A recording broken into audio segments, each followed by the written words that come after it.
जय हिंद दोस्तों। आज हम सब फिर एक नई वीडियो के साथ क्लास की शुरुआत करते हैं। आज की आपकी क्लास यूपी स्पेशल की क्लास है। इसके पहले हम सब दोस्तों एक क्लास यूपी स्पेशल का और लिए थे, जिसमें हम सब यूपी के बारे में जो बेसिक जानकारी होती है उस पर चर्चा किए थे। लेकिन आज जो हम सब कवर करेंगे वह उत्तर प्रदेश का जो भौतिकी विभाजन है दोस्तों, उसको कवर करेंगे। अब भौतिकी विभाजन की अगर हम सब बात करें तो उत्तर प्रदेश को हम भौतिक रूप से कितने भागों में बांटते हैं दोस्तों, उस पर हम सब विस्तार पूर्वक से चर्चा करेंगे। दोस्तों, अगर आप ऐसे किसी भी एग्ज़ाम की तैयारी कर रहे हैं जिसमें यूपी स्पेशल पूछा जाएगा दोस्तों, तो उसके लिए दोस्तों आप सबके लिए यह वीडियो बहुत ही महत्वपूर्ण है। इसमें हम सब हर उस टॉपिक को लिए हैं, हर उस पॉइंट को लिया गया है जिससे आपके एग्ज़ाम में क्वेश्चन पूछे जाते हैं। अगर आप इस चैनल पर नए हैं दोस्तों तो चैनल को सब्सक्राइब जरूर करिए।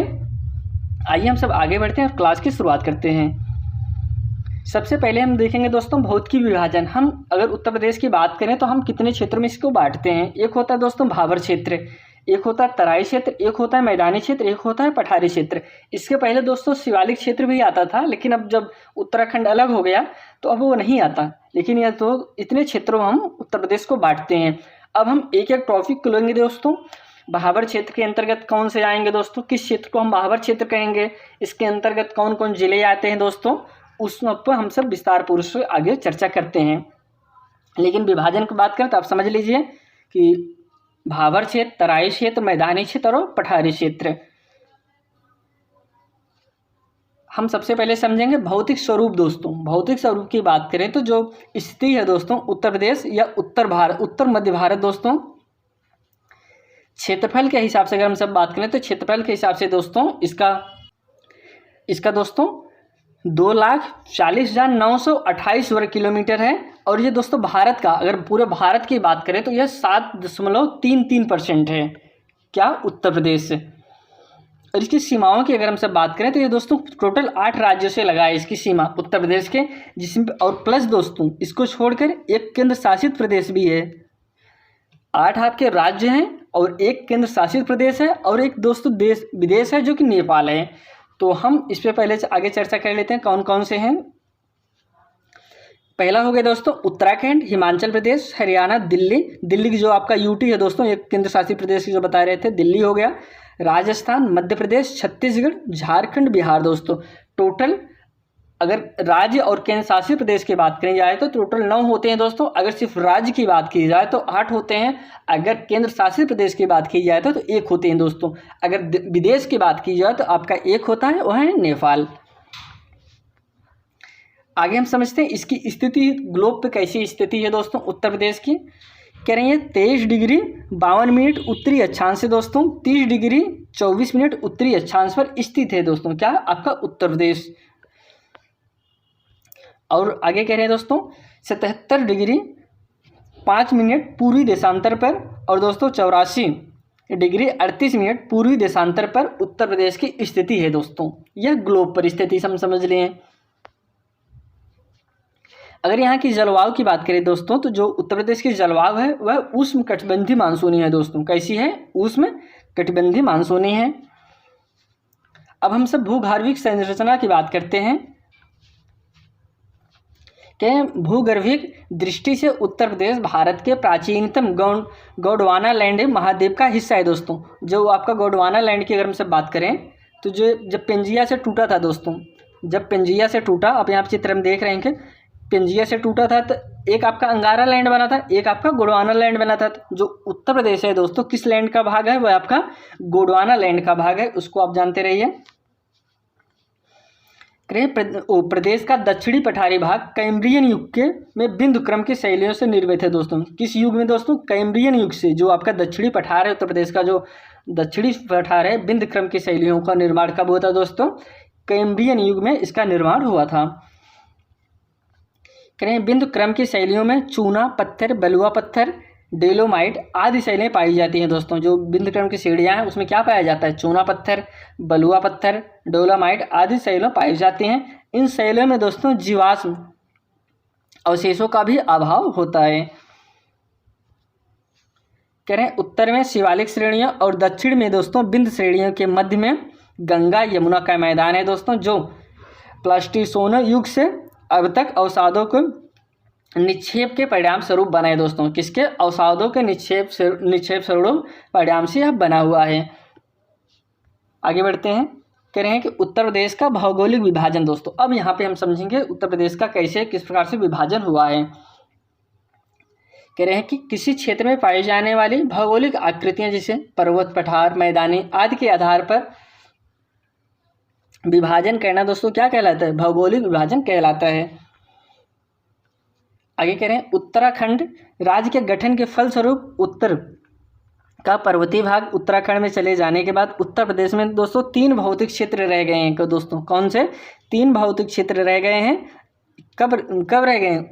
जब आपका उत्तराखंड अलग हुआ दोस्तों उसके बाद 3 क्षेत्र रह गए हैं। लेकिन उसके पहले दोस्तों जो शिवालिक क्षेत्र है वह भी उत्तर प्रदेश में ही आता था। पहला है दोस्तों उत्तर में भाबर एवं तराई क्षेत्र। उत्तर में पहला जो है विभाजन, उत्तर में भारत एवं वो भाबर एवं तराई क्षेत्र। दूसरा है मैदानी क्षेत्र और तीसरा है दोस्तों पठारी दक्षिण में पठारी क्षेत्र। ये 3 प्रकार से दोस्तों उत्तर प्रदेश का विभाजन होता है। अब हम एक एक पॉइंट को समझेंगे। जो आपका उत्तर में भाबर एवं तराई क्षेत्र है उसको कह रहे हैं कि पश्चिम में सहारनपुर से दोस्तों, कहाँ से? यहाँ पे आपका सहारनपुर स्थित है एकदम ऊपर। सहारनपुर से पूर्व में कुशीनगर तक पाया जाता है। पश्चिम में कहाँ से? सहारनपुर और पूर्व में दोस्तों कुशीनगर तक। पश्चिम में सहारनपुर और पूर्व में कुशीनगर तक पाए जाने वाली एक पतली पट्टी आप यहाँ पे देख रहे होंगे दोस्तों किस प्रकार से पट्टी बनी हुई है। पतली पट्टी भाबर और तराई क्षेत्र कही जाती है दोस्तों। भाबर क्षेत्र में उत्तर में, जबकि तराई क्षेत्र उससे ठीक सटे दक्षिण में दोस्तों। जो आपका भाबर क्षेत्र होता है दोस्तों वह उत्तर में होता है और उससे सटा हुआ दोस्तों जो दक्षिण का क्षेत्र है वह आपका तराई क्षेत्र कहा जाता है। यहाँ पे हम सब भाबर और तराई को समझ लें। आप चित्र में देख रहे होंगे कौन सा आपका क्षेत्र भाबर और तराई क्षेत्र कहा जाता है। क्योंकि मैप के जरिए अगर हम कोई चीज़ समझाएंगे आप अच्छे से समझ सकते हैं। क्योंकि मैप यहाँ पर दिख रहा है कि जो मैप है इसके ऊपर वाले भाग जो आपके कहलाएंगे क्या कहलाएंगे? भाबर और तराई क्षेत्र कहे जाते हैं। अब हम पहले भाबर को समझते हैं। भाबर का निर्माण कैसे हुआ, इसे हम कैसे इंडिकेट करते हैं। कह रहे हैं कि यह शिवालिक हिमालय के समांतर गिरिपाद प्रदेश में फैला क्षेत्र है दोस्तों। इसका निर्माण जो भाबर क्षेत्र होता है इसका निर्माण कैसे होता है? कह रहे हैं कंकड़ से होता है, पत्थर से होता है, चट्टानों से होता है। किसका निर्माण? भाबर का निर्माण। कह रहे हैं इस क्षेत्र का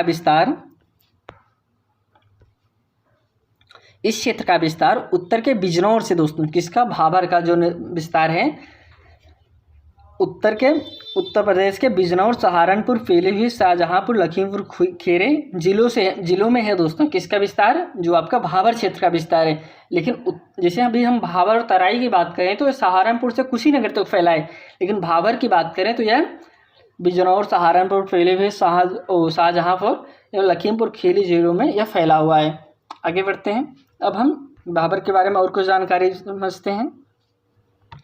कह रहे हैं यहाँ आकर नदियाँ विलुप्त हो जाती हैं तथा जल चट्टानों के मध्य प्रवाहित होता है और नदियाँ आगे जाकर वापस धरती पर प्रकट हो जाती हैं। कहने का तात्पर्य दोस्तों यहाँ पे जो नदियाँ आती हैं वो विलुप्त हो जाती हैं। अब विलुप्त का तात्पर्य आप यह ना समझिए कि नदियाँ यहाँ पे ख़त्म हो जाती हैं।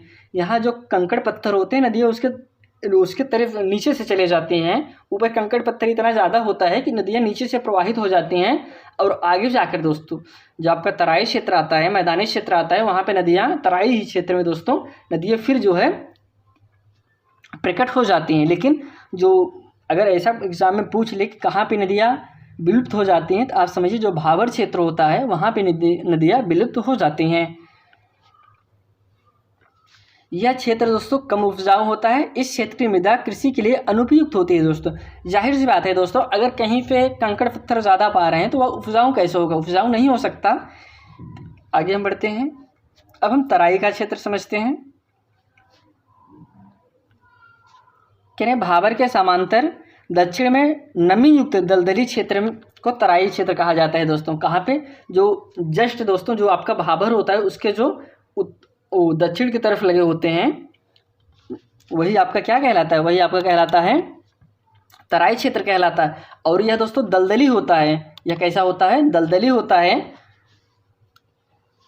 और यहाँ पे कह रहे हैं नदियाँ धरती पर प्रकट हो जाती हैं, यहाँ महीन कणों का निक्षेप मिलता है दोस्तों। यहाँ पे जो आपका तराई क्षेत्र में नदियाँ आते आते फिर प्रकट हो जाती हैं, क्योंकि यहाँ पे महीन कणों का निक्षेप मिलता है। आगे हम बढ़ते हैं, अगले पॉइंट को समझते हैं। कह रहे हैं वर्तमान में तराई की अधिकांश भूमि कृषि योग्य बना लिया गया है। इस क्षेत्र में गन्ना धान की खेती एक उपयुक्त दशाएं होती हैं। अनेक जगहों पर जूट का भी अच्छी खेती हो रही है दोस्तों। अगर यहाँ पे हम सब कहने की बात करें दोस्तों, वर्तमान में तराई क्षेत्र में हम सब किस फसल का उत्पादन ज़्यादा करते हैं? उसमें गन्ना आता है आपका दोस्तों, धान आता है, और कहीं कहीं पे जूट का भी उत्पादन किया जाता है तराई क्षेत्र में। अब इसको आप जो इम्पॉर्टेंट है, आप इसको जो फसल उत्पादन होता है, जो प्रमुख फसल है दोस्तों, उसको आप ध्यान दिए रहिए। और उसके बाद दोस्तों यह कहाँ पे, यह भाबर के समांतर दक्षिण में दोस्तों नमीयुक्त दलदली क्षेत्र में तराई क्षेत्र को कहा जाता है दोस्तों। तराई हम किसे कहेंगे? जो आपका भाबर क्षेत्र होता है उसके जो समांतर दक्षिण में नमी जो दलदली क्षेत्र है उसे हम तराई क्षेत्र कहते हैं। अगले पॉइंट की तरफ बढ़ते हैं दोस्तों, तराई के बारे में समझते हैं। करें इन दलदली क्षेत्रों में अनेक तरह रेंगने वाले जीव भी पाए जाते हैं, जैसे विषैले कीट, अजगर, मगरमच्छ आदि जीव भी यहाँ पे देखने को मिलते हैं।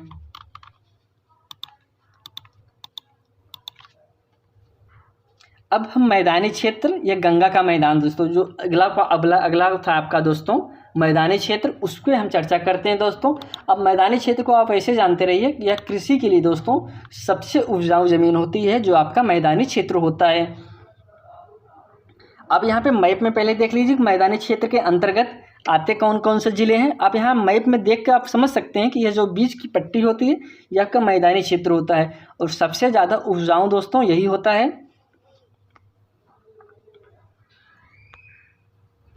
यहाँ पे कह रहे हैं कि भाबर तराई क्षेत्र तथा दक्षिण के पठारी क्षेत्र के बीच अवस्थित यह एक विस्तृत सामान्यतः समतल उपजाऊ मैदानी भाग है। इसे गंगा यमुना का दोआब भी कहा जाता है दोस्तों। इसे हम क्या कहते हैं? गंगा यमुना का दोआब भी कहते हैं। किसे? जो आपका मैदानी क्षेत्र होता है। यह क्षेत्र गंगा यमुना या उनकी सहायक नदियों द्वारा बहकर लाए गए काप, कीचड़ या बालू के निक्षेप से बना है दोस्तों। किससे बनता है यह क्षेत्र? यह बनता है जो गंगा यमुना के द्वारा बहाए गए दोस्तों जो कीचड़ होते हैं, जो बालू होते हैं, उन सब से इन क्षेत्र का निर्माण होता है। कौन सा क्षेत्र दोस्तों? जो आपका मैदानी क्षेत्र है। अब मैदानी क्षेत्र का ऐसा नहीं कि पूरे जैसे उत्तर प्रदेश की बात करें, जो आपके अभी आगे तो हम बताएंगे, लेकिन थोड़ा सा समझते रहिए आप। जो गंगा नदी से सटे हुए हैं दोस्तों, वही आपके जो वहीं पे गंगा का पानी जो उसमें बाढ़ आती है तो पानी तो वहीं तक जाएगा। ऐसा तो है नहीं जितना पूरा मैदानी भाग है सब हर जगह चले जाएगा। आगे हम और डिफाइन करते हैं इसको कि इसको हम कौन से मैदानी भाग जो होते हैं इसे हम दो प्रकार से करते हैं। पहले आप समझते रहिए, गंगा यमुना की सहायक नदियों द्वारा बहा कर लाए गए काम में कीचड़ बालू के निक्षेप से यह बनता है, और इसे हम दोस्तों क्या कहते हैं? गंगा यमुना का दोआब भी कहा जाता है। आगे हम बढ़ते हैं। यहाँ करें निक्षेपों की संरचना के आधार पर इस मैदान को दो उपभागों में बांटा गया है दोस्तों। किसके आधार पर? निक्षेपों के संरचना के आधार पर। अब निक्षेपों की बात करें तो जो हम कह रहे थे ना, काप, कीचड़ का बालू से जो बहकर आते हैं, कर उन्हीं के आधार पर इन्हें हम दो भागों में बांटते हैं। अब कौन कौन से भाग हैं दोस्तों? पहला है खादर क्षेत्र और दूसरा है दोस्तों बांगर क्षेत्र। पहला है खादर क्षेत्र और दूसरा है बांगर क्षेत्र। अब हम सबसे पहले यह समझेंगे खादर क्षेत्र के अंतर्गत कौन सा भूभाग को हम खादर क्षेत्र के अंतर्गत रखेंगे और कौन सा भूभाग को हम बांगर क्षेत्र के अंतर्गत रखते हैं। अब यहाँ पे आप मैप में एक देख रहे होंगे, अगर हम आपको इस चित्र से ही समझा दें समझ जाएंगे, लेकिन आगे हम आपको उसके बारे में विस्तार पूर्वक से समझाएंगे, लेकिन थोड़ा सा आप समझते रहिए। ये आपकी नदी है, नदी ऐसे बह रही है। एक मिनट दोस्तों, ये आपकी नदी है, नदी ऐसे बह रही है। अब देखिए यहाँ पे लिखा है खादर क्षेत्र और यहाँ पे लिखा है बांगर क्षेत्र। अब इससे यह निष्कर्ष निकलता है जो नदी से सटा हुआ क्षेत्र होता है दोस्तों उसे हम खादर क्षेत्र कहते हैं, लेकिन जो नदी से सटा हुआ नहीं होता, दूर होता है, उसे हम बांगर क्षेत्र कहते हैं। अब जो इसके पहले हमने पढ़ा था गंगा यमुना के सहायक नदियों से बहाकर यह ज़मीन उपजाऊ होती है। आप कहेंगे ना कि अभी ऐसा तो है नहीं कि सारे पूरे जो मैदानी क्षेत्र है सभी पे पानी आ जाता है, सभी तो आता नहीं। आता कहाँ है? खादर क्षेत्र पे ज़्यादा आता है, बांगर क्षेत्र पे कम आता है। सबसे अब यहाँ पे आप समझ सकते हैं कौन सा क्षेत्र आपका सबसे ज़्यादा उपजाऊ होगा, वह होगा आपका खादर क्षेत्र। एग्जाम में अगर पूछे मैदान कौन सा क्षेत्र सबसे उपजाऊ है, अगर उसमें मैदानी क्षेत्र है वो तो होगा ही दोस्तों, सही होगा। अगर उसमें मैदानी क्षेत्र भी है, खादर भी है, बांगर भी है, तब उसमें आपका राइट आंसर होगा खादर क्षेत्र। अगर उसमें मैदानी क्षेत्र नहीं दिया, अगर उसमें खादर क्षेत्र नहीं दिया गया है, मैदानी क्षेत्र दिया गया, बांगर दिया गया, तराई क्षेत्र दिया गया है, तो उसमें आप लगाएंगे मैदानी क्षेत्र। इसको आप जानते रहिए। आगे इसके हम बारे में विस्तार पूर्वक से समझते हैं। कह रहे नदी के पास वाला क्षेत्र जहाँ पर बाढ़ आती रहती है खादर क्षेत्र कहलाता है। लगभग हर वर्ष बाढ़ आने के कारण यहाँ की मृदा का नवीकरण होता रहता है। इसी कारण यह प्रदेश दोस्तों उपजाऊ होता है। जाहिर सी बात है दोस्तों, जब नदियाँ अपने साथ बहा के कीचड़ काप ये सब लाएंगी, उससे दोस्तों जो हमारे यहाँ की मृदा है, जो खादर क्षेत्र है, वह परिवर्तित होता रहता है, उसकी मृदा चेंज होती रहती है। जब मृदा चेंज होती रहती है दोस्तों, वह बहुत ही ज़्यादा उपजाऊ हो जाता है, यहाँ पे फसलें बहुत ही अच्छा होती हैं। किस क्षेत्र में दोस्तों? खादर क्षेत्र में। कह रहे हैं इसका निर्माण नई जलोढ़ मृदा से हुआ है। इसकी ऊंचाई बांगर प्रदेश से कम होती है दोस्तों। इसकी जो ऊंचाई होती है दोस्तों, जो बांगर आपका प्रदेश बांगर क्षेत्र है, उससे कम होता है। अब हम बांगर क्षेत्र को समझते हैं।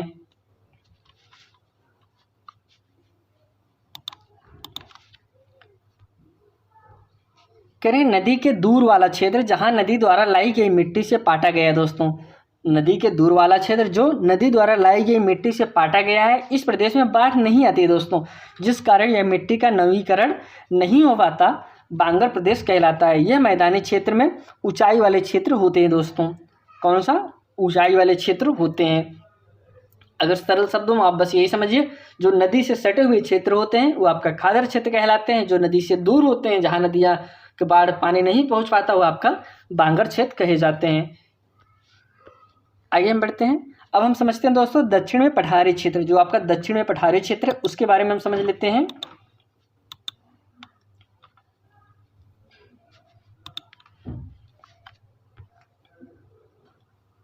अब यहाँ पे आप मैप में आप देख रहे होंगे कैसे किस तरीके से किस भाग को हम दक्षिण के पठारी के क्षेत्र के अंतर्गत रखते हैं। कह रहे हैं यह पठारी क्षेत्र मध्य के मैदानी क्षेत्र के ठीक दक्षिण में स्थित है दोस्तों। किस है? मध्य के मैदानी क्षेत्र के ठीक दक्षिण में स्थित है। इसे हम दोस्तों बुंदेलखंड का पठार भी कहते हैं। यह प्रायद्वीपीय भारत का उत्तरी विस्तार है दोस्तों। कौन सा विस्तार है? यह उत्तरी विस्तार है। किसका उत्तरी विस्तार है दोस्तों? ये भारत का उत्तरी विस्तार है। इसको आप जानते रहिए। कह रहे हैं इस पठारी क्षेत्र का समान ऊंचाई दोस्तों कितना होता है? 300 मीटर के आसपास। मिर्जापुर सोनभद्र जिले के कुछ स्थानों पर कैमूर और सोनाकर की पहाड़ियाँ लगभग दोस्तों 600 मीटर ऊंचाई तक हैं। जो दक्षिण में सबसे ऊंची पहाड़ी है दोस्तों, जो आपका सोनभद्र जिला है दोस्तों। सोनभद्र, मिर्ज़ापुर, यह सब आपके दक्षिणी पठारी क्षेत्र में आते हैं। यहाँ पठारी क्षेत्र ज़्यादा है। और बुंदेलखंड हो गया, ये सब आपके पठारी क्षेत्र के अंतर्गत आते हैं। यहाँ पे उपजाऊ मिट्टी नहीं होती है, यहाँ पे सब पठार आपको दिखेंगे।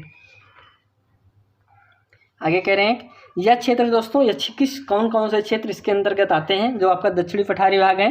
कह रहे हैं ललितपुर, झांसी, जालौन, हमीरपुर, महोबा, बांदा, चित्रकूट, प्रयागराज। जो यहाँ पे दोस्तों प्रयागराज जिले का गंगा का दक्षिणी भाग दोस्तों, ऐसा नहीं प्रयागराज पूरा इसमें आता है, पूरा नहीं आता, तथा वाराणसी जिले का दोस्तों चकिया तहसील तक यह फैला है। कौन सा? आपका जो दक्षिणी पठारी क्षेत्र है।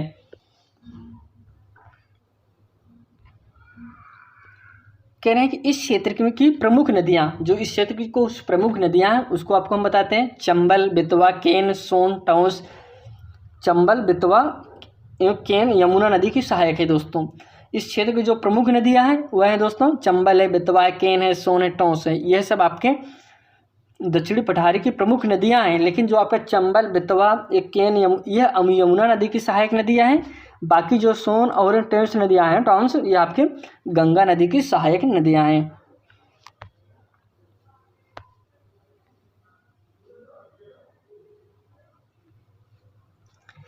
अगला पॉइंट है दोस्तों, कह रहे हैं यह कम वर्षा का क्षेत्र है दोस्तों। यह कम वर्षा का क्षेत्र है। यह इसके ज़्यादा भागों में लाल मिट्टी पाई जाती है दोस्तों। यहाँ पे वर्षा कम होता है। कौन से? पठारी क्षेत्र में। अगर एग्जाम में पूछ ले किस उत्तर प्रदेश के किस स्थानों में वर्षा कम होता है, आप समझिए वो पठारी क्षेत्र में हो सकता है। जिला दे दे दोस्तों, अगर जिला पूछ ले उत्तर प्रदेश का कौन से जिले में कम वर्षा होता है, आप जानते रहिए ललितपुर, झांसी, जालौन, हमीरपुर, महोबा, बांदा, चित्रकूट, यह सब यहाँ पे वर्षा कम होता है। लाल मिट्टी पाई जाती है जो कृषि हेतु कम उपजाऊ है। यह हम यहाँ की प्रमुख फसलें दोस्तों, अगर यहाँ की फसलों की बात करें, चना, सरसों, अरहर, ज्वार एवं गेहूँ है दोस्तों।